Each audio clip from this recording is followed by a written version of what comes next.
Tatapusin na ni Imo si Luffy gamit ang bagong weapon niya na Xingtian Axe, pero biglang dating si Gaban mga tol at nagawa niyang salagin ng atake ni Im-sama. Grabe ang ipinakita ni Im-sama sa chapter na to, siya nga talaga ang hari ng buong mundo. One Piece Chapter 1189 spoiler at ang title nga nito ay King of the World. Literal na tumutukoy nga yan kay Im-sama at may matinding revelation nga patungkol sa kanya sa chapter na to. Sa cover page ay pinapakitang pinapagalitan ni Nami si Luffy, Zoro at Sanji at nagsimula ang chapter sa matinding pangyayari kay Luffy at Im-sama mga tol. Sa last chapter sa napakabilis na pangyayari hindi natin inaasahan na masasaksak nga agad ni Im-sama si Luffy at ngayon talagang gusto ngang tuluyan si Luffy mga tol kung saan naglabas nga siya ng bagong weapon na tinatawag na Sigad Sword at muli niyang sinaksak ng espada si Luffy mga tol. Bali dalawang espada ang nakatara kay Luffy mga tol at ipinimpa nga si Luffy sa isang puno. Grabe ang nangyari kay Luffy mga tol, hindi natin inaasahan na hahanto nga siya sa ganyang klaseng sitwasyon. Mukhang wala na nga talaga siyang magagawa kay Im-sama, dalawang espada pa yung tinarak sa kanya at masasabi ko na nga na kung mabuhay man si Luffy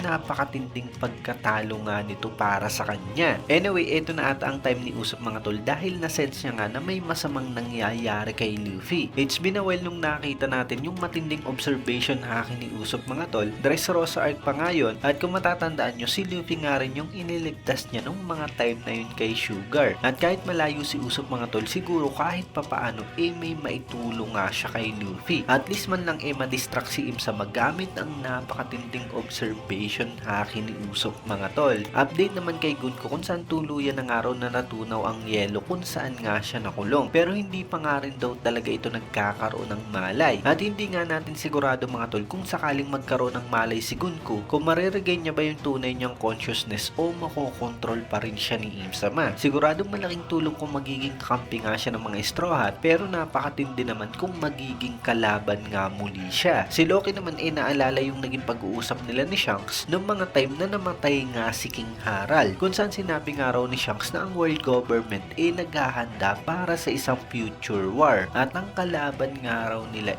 walang iba kundi ang King of the World. Sinabi nga mismo ni Shanks mga tol kay Loki na meron talagang hari ang buong mundo at yun nga mismo ang tunay nilang kalaban. Kaya hindi na nakakabigla na ganun ang ginawa ni Loki matapos mamatay si King Harald, kung saan bumuo nga siya ng sarili niyang pirate crew at naglayag nga siya. Si Shanks naman mga tol alam natin na talagang sineseta pa ang lahat at talagang naghihintay nga siya ng tamang panahon. Kaya siguro nung mga time na talagang hindi na nga mapigilan si Loki at gusto na nga agad nitong kalabanin ang world government, gumawa si Shanks ng paraan para maibalik si Loki sa Elbap. Anyway, balik nga tayo kay Imo mga tol. Ito nga ang matindi. Binigyan niya ng weapon si Sommers at Killingham. Binigay niya kay Sommers ang weapon na tinatawag na Sword of Wrath para kalabanin si Zoro. At binigay niya naman ang Spear of Holy Command kay Killingham para labanan nito si Sanji. Grabe na yan mga tol. Bukod nga dun sa Omen na talagang nag-boost sa dalawang Holy Knights, binigyan pa nga ang dalawa ng weapon. Mukhang nagmamadali nga talaga sila at gusto nga talaga ni Im-sama na matapos agad ang laban dito sa Elbap. Ngayon kayanin pa kaya mga tol ni Zoro at Sanji si Sommers at Killingham. Matinding weapon ang binigay ni Im-sama mga tol at talagang hindi nga basta-basta ang mga yan. Dahil lahat daw ng weapon na yan ni Im-sama mga tol nagmula sa 19 Kings 800 years ago. So basically mga tol, yung kapangyarihan ng mga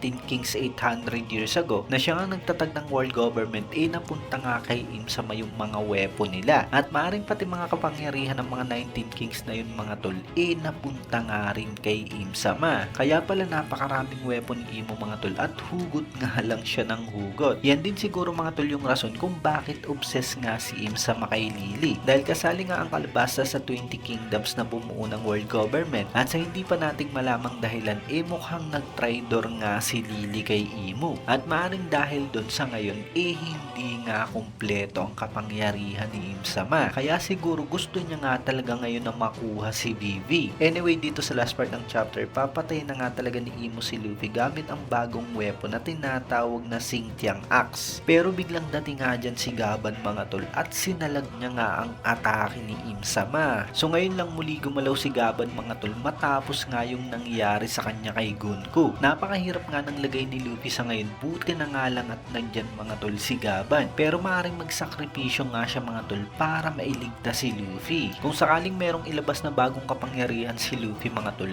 baka makaligtas nga talaga sila. Pero kung hindi, maaring patayin nga mga tol ni Imsama si Gaban. At ang magliligtas na lamang sa kanila yung time limit ni Imsama dyan sa Elbap. Mahirap ng isipin pero sa mga oras na to mga tol, talagang yamado nga ang world government. Anyway, yan nga lang kabo ng video natin. Bali may break nga tayo next week. Kaya 2 linggo yung hihintay natin para sa kasunod na chapter. At yun, maraming salamat sa inyong panonood at mag-iingat kayo palagi. Bagang!